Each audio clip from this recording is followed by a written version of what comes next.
Le agradezco al doctor Edgardo Buscaglia, que es un gran especialista, que es una figura central en términos del análisis, del conocimiento, de la investigación, de contribuciones a nivel internacional a los países en sus sistemas de justicia y de combate al crimen organizado.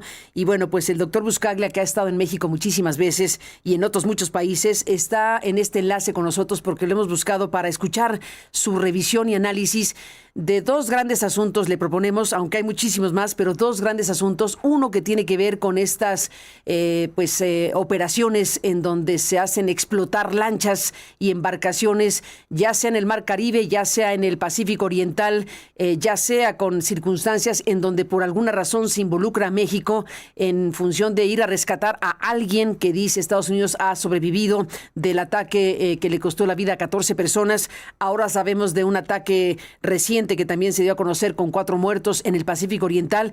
Es un conjunto de cosas bastante complejo. Ya si quisiéramos agregar algo más, el tema nuclear por las pruebas que está anunciando Donald Trump en términos nucleares, así que ni por dónde empezar. Hay muchos asuntos importantes, doctor Buscaglia, y te aprecio muchísimo que estés aquí. Saludos y gracias por tu presencia.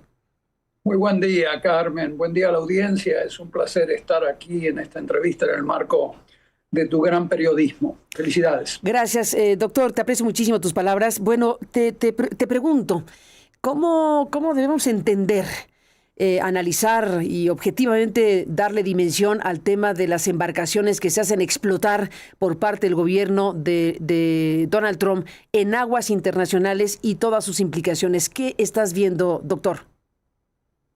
Bueno, Donald Trump, ya sea en el tema migratorio, tratando de frenar los flujos migratorios a Estados Unidos o los flujos de drogas a Estados Unidos, te anticipo que el flujo migratorio a Estados Unidos este año va a ser neto cero.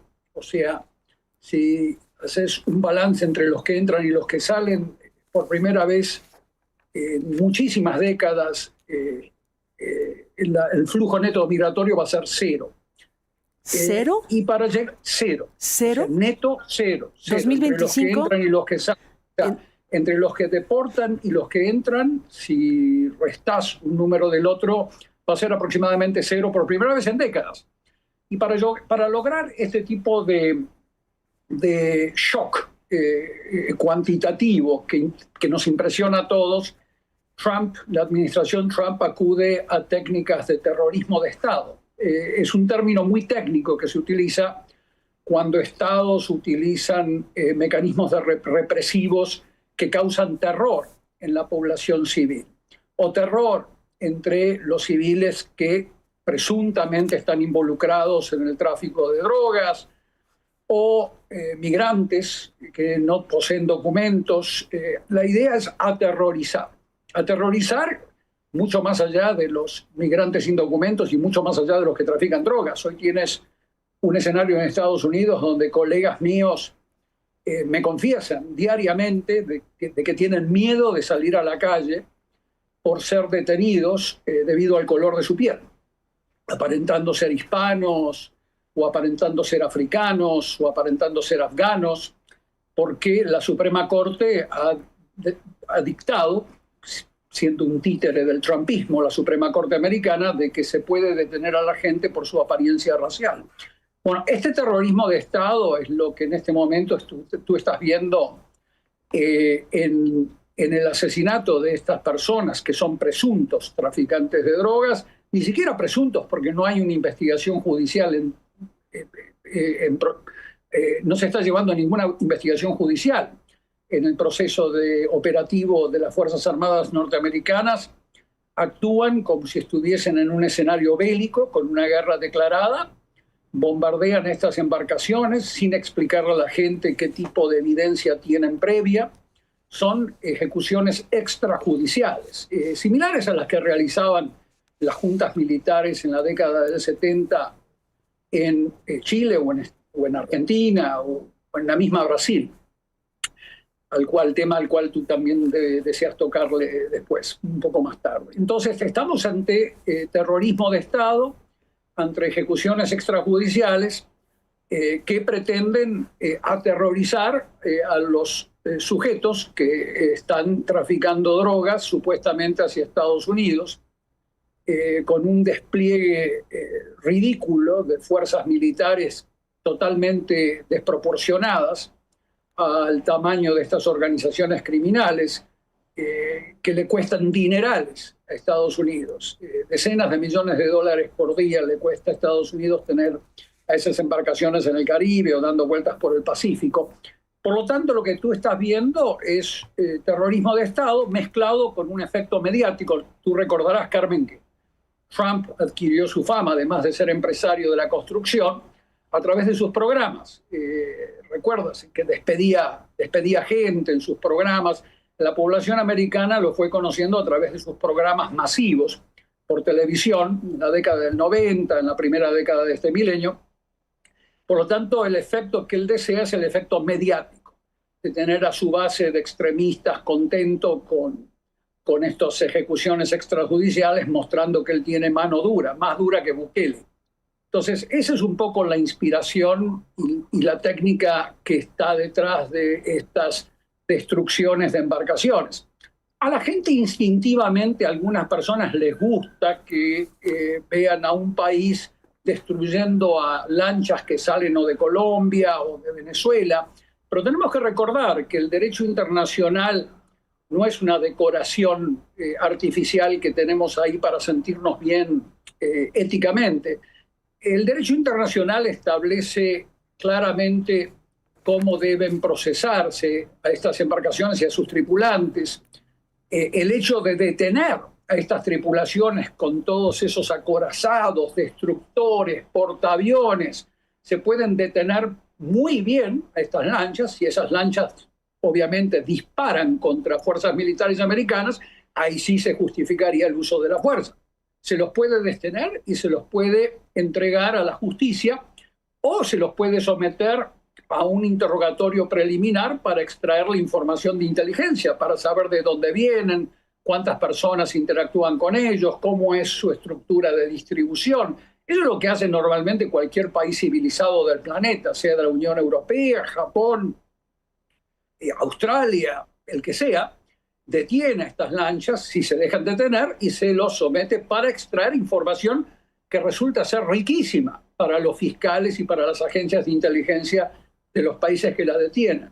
El hecho de meterle misilazos a estas lanchas de la manera que se está haciendo son actos de ejecuciones extrajudiciales que representan simplemente terrorismo de Estado, que seguramente van a tener un impacto importante en el tráfico de estupefacientes desde estos países, Colombia, Venezuela, pero tenemos que recordar que el tráfico de drogas no proviene solamente de Colombia y de Venezuela, viene en gran parte de Ecuador, viene en gran parte de Perú, viene en gran parte también de países centroamericanos.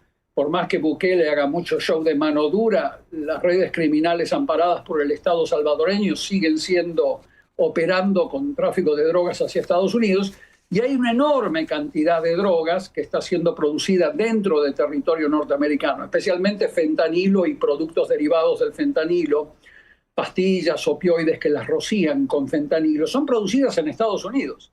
O sea que la tragedia de esta epidemia de sobredosis que causa más de 80.000 muertes al año en Estados Unidos va a continuar. Puede bajar la cantidad de muertes, y espero que así sea, pero no la va a solucionar con ejecuciones extrajudiciales, especialmente contra países que a Trump no le gusta por razones ideológicas o por razones de que no lo elogian diariamente, como si hace el presidente Bukele o el presidente de Argentina.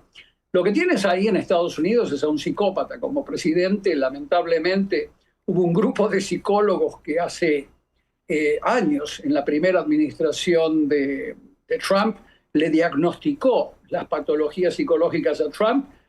Tienes a un narcisista que lleva adelante ejecuciones extrajudiciales similares a las que realizaba Idi Amin en Uganda en la década del 70. O sea, estamos ante la presencia de un señor que frente a todo el planeta realiza estas actividades, y sus fans normalmente te dicen, pero no, Carmen, El presidente lo hace abiertamente. El presidente realiza actos de corrupción abiertamente. Él recibe dinero abiertamente de empresarios extranjeros. El hecho de que lo haga abiertamente no quiere decir que deje de ser corrupto o deje de ser un violador de derechos humanos. Si tú encuentras a una persona robándote la cartera abiertamente, sigue siendo un delincuente. Por lo tanto, este señor, que ya tiene una sentencia como delincuente convicto, Trump, está realizando todas estas operaciones que ustedes están viendo todas las semanas, que nos está trasladando en términos jurídicos a las cavernas de la humanidad. Estamos retrocediendo en la historia cientos de años. Este tipo de ejecuciones extrajudiciales se hacían en el siglo XVI, XVII, XVIII. Esto ya no se ve por razones obvias. La humanidad mejoró en su capacidad de tratar estos cánceres, delincuencia organizada. Algo que a mí me obsesiona, me encanta ver a delincuentes organizados desmantelados, encarcelados, sus patrimonios decomisados, extinguidos. Yo soy el primer fan de que se haga eso, pero no a través de la tortura y de ejecuciones extrajudiciales, que conduce a errores. Porque si no hay un procedimiento judicial, nadie puede asegurar de que esta gente sea realmente traficantes de drogas. Así que no queremos retroceder a las cavernas, ¿no? La política de la mano dura siempre es muy seductora, mientras no sea tu hija y tu hijo las víctimas de esa mano dura. Así que bueno, así estábamos, Carmen, lamentablemente. Así estamos, lamentablemente. Bueno, tenemos en este programa, Edgardo Buscaglia, un buzón de voz, un chat con nuestro público y recibimos muchos mensajes de quienes están siguiendo la transmisión.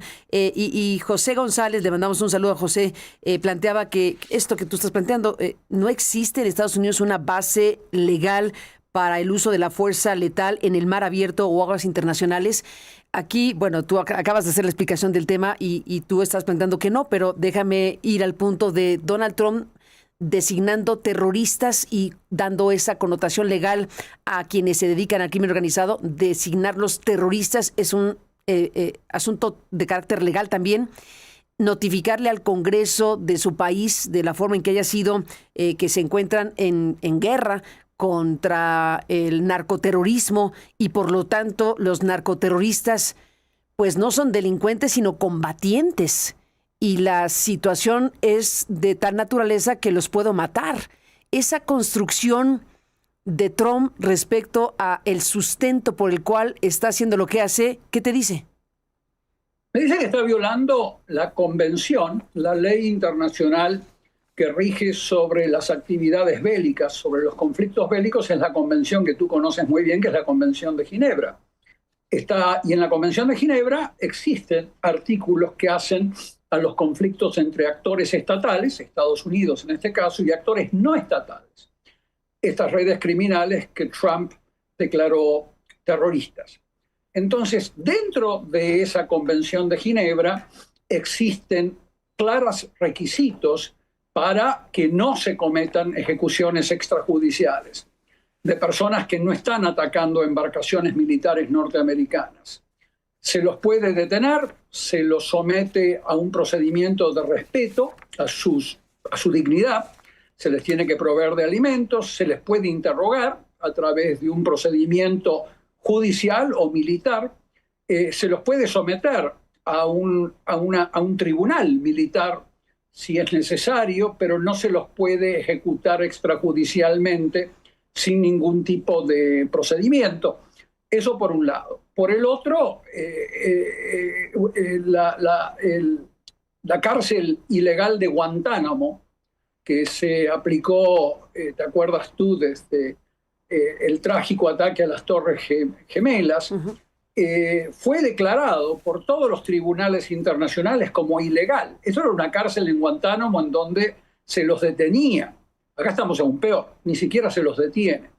En Afganistán se detenía a esta gente y se los detenía extrajudicialmente, se los mantenía durante años en la cárcel de Guantánamo, ahí en Cuba, en la base militar norteamericana, durante años, sin un procedimiento, sin un debido proceso, sin una acusación formal. Bueno, estamos aún peor. Fuimos de Guatemala a peor ahora.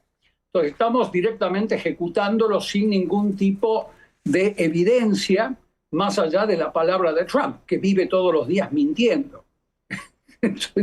Te puedo dar ejemplos objetivos de que vive mintiendo continuamente, y eso no es suficiente para estos operativos con ejecuciones extrajudiciales, con ejecuciones que además violan las convenciones que rigen sobre las guerras, aún sobre las guerras. Entonces estamos en una época muy oscura, estamos entrando y ya estamos adentro de una época muy oscura para la humanidad.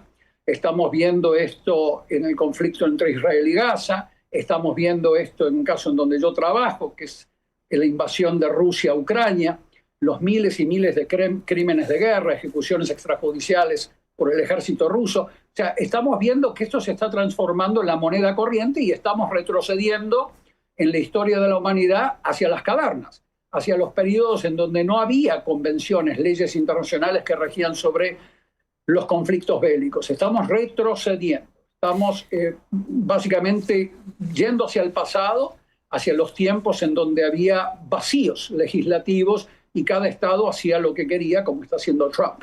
Eso no es el mundo en donde queremos que nuestras hijas e hijos vivan.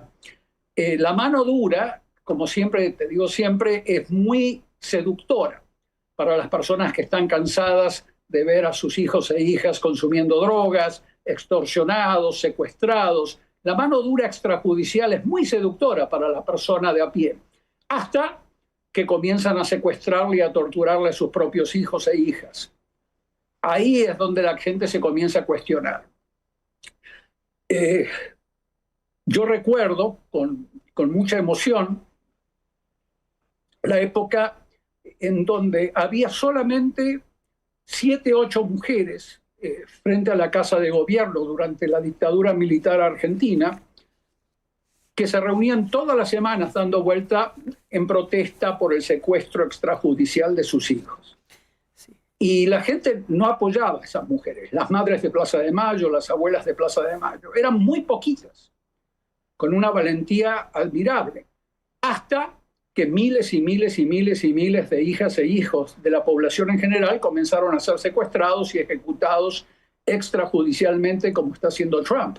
Por lo tanto, lo que quiero decirte es que estos procesos de apoyo a la mano dura se terminan cuando los hijos e hijas de miles y miles de personas inocentes son ejecutados extrajudicialmente. No sabemos. Lo más probable es que estas lanchas puedan llegar a contener drogas, pero aún así se las debe detener, se las debe interrogar por conveniencia propia del gobierno norteamericano. Por eso me resulta tan extraño y tiendo a creer de que esto es un efecto mediático macabro de Trump para continuar ganando votos mientras la economía se le está derrumbando.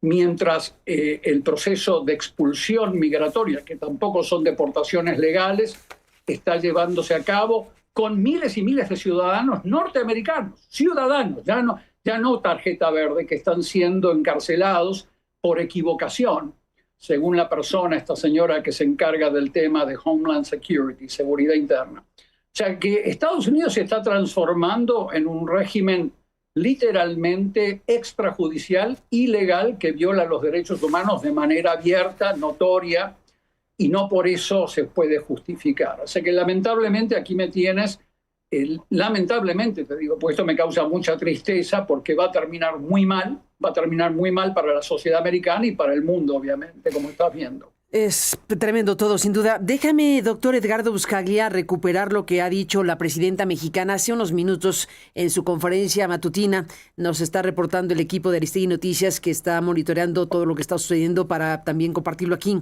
La presidenta se refirió al tema porque claramente le preguntaron de nuevo sobre lo que pasó ayer, que fue otro ataque, ya no en el Caribe, sino en Pacífico Oriental.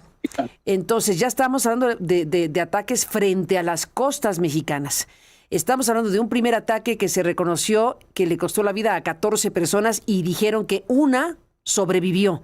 Y se comunicó que el gobierno mexicano había asumido la responsabilidad de ir a rescatar a esa persona que sobrevivió.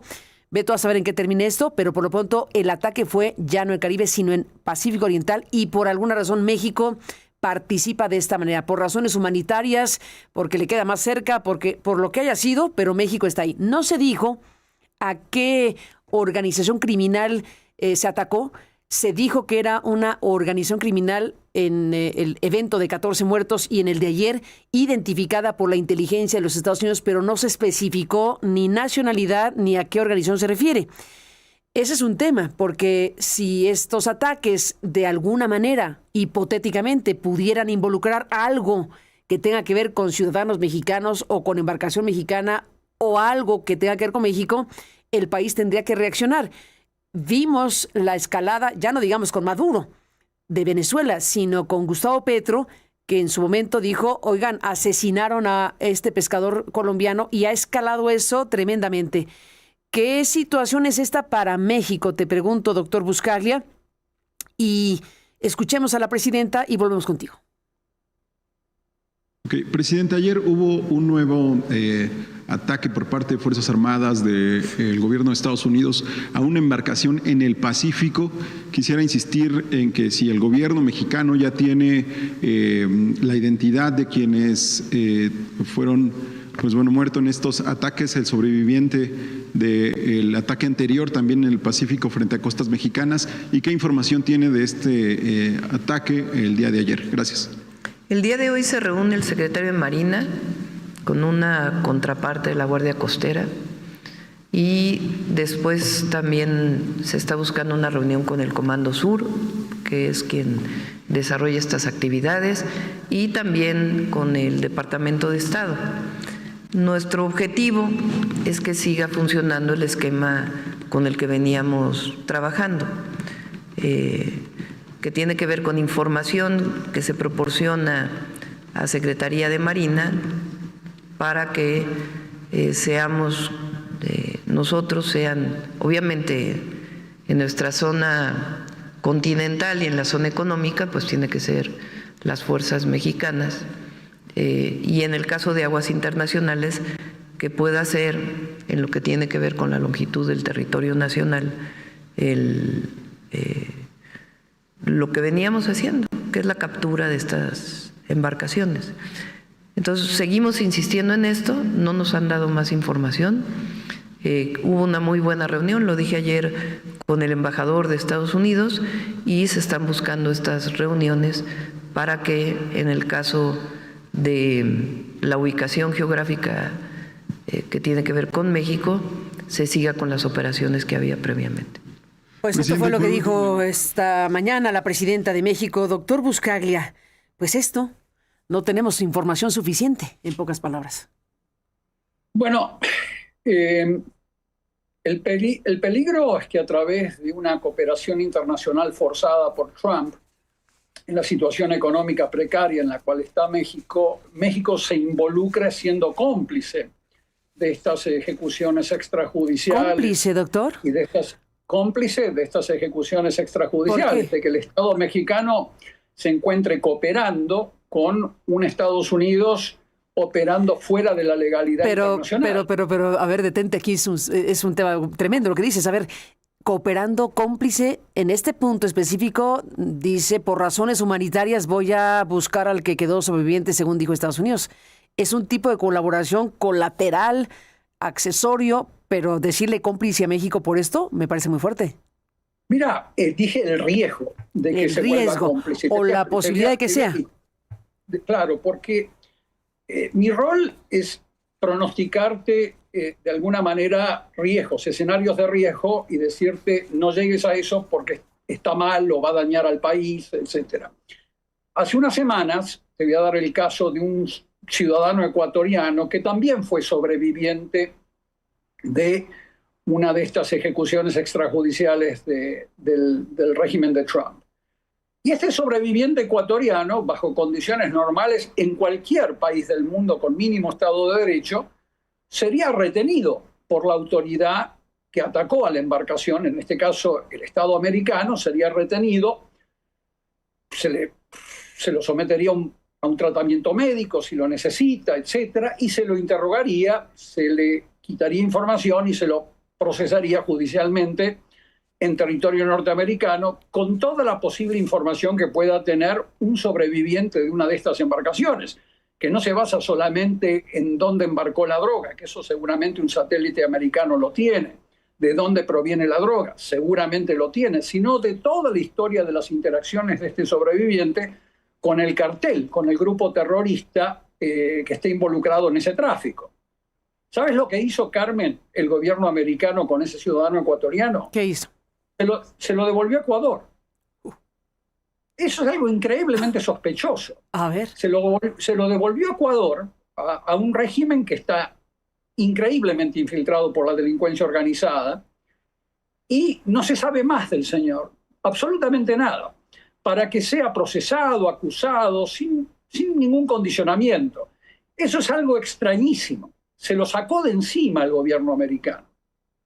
Eso es algo muy extraño que yo no he visto en ningún país del mundo. Bueno, quizás eso lo haga Rusia con Bielorrusia, 2 dictaduras, pero nunca he visto una cosa así. Y a mí me resulta no solamente irregular, sino antilógico desde el punto de vista judicial de que un sobreviviente, suponte tú que hay un justificativo militar para atacar a la lancha, pero que un sobreviviente no sea parte de un proceso judicial en donde se le extrae toda la posible información, y los americanos, como tú sabes muy bien, son muy buenos en extraerte esa información sin necesidad de tortura cuando sos procesado judicialmente, y no lo hicieron, se lo devolvieron a Ecuador, y este señor ya no se sabe dónde está. Pero lo que te quiero decir, Carmen, es que si en una situación X, una embarcación de la Armada, de la Marina Mexicana, va a rescatar a una persona y se la entrega a autoridades militares norteamericanas en alta mar, eso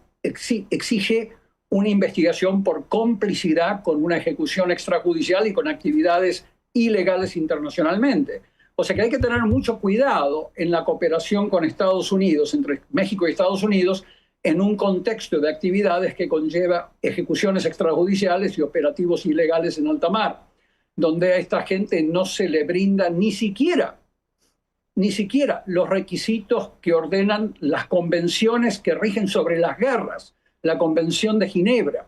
Ni siquiera se le brinda ese requisito a las personas que en este caso son actores no estatales declarados terroristas. Se lo tiene que someter, aunque sea la Convención de Ginebra. Si México acude a ayudar a un sobreviviente y el gobierno americano le exige a la Marina Mexicana que se lo entregue y después no se sabe más qué pasa, ahí existiría una situación de complicidad jurídica, que es muy grave. Por eso te estoy narrando el riesgo de que eso ocurra y hay que asegurarnos de que no ocurra. Así que cuidado con la cooperación en este contexto. Eso es lo único que quería decirte y explicar. Pues te aprecio mucho el punto porque es muy delicado y muy importante. Déjame, doctor Edgardo Buscaglia, hacer una pausa. Si tienes tiempo y ganas, aguántame tantito, dame un momentito más porque este es un tema gigante, pero está el tema de Brasil y tú tienes una mirada muy puntual de lo que está sucediendo. Estás acudiendo a Brasil y deberías acudir al continente entero. Esta cantidad de muertos, 132 muertos en operativos policíacos. Tú acabas de hablar de terrorismo de Estado. Yo no sé si esto equivale o no. Ya me dirás qué piensas de lo que pasa en Brasil, pero Brasil está en este instante en una situación bastante grave.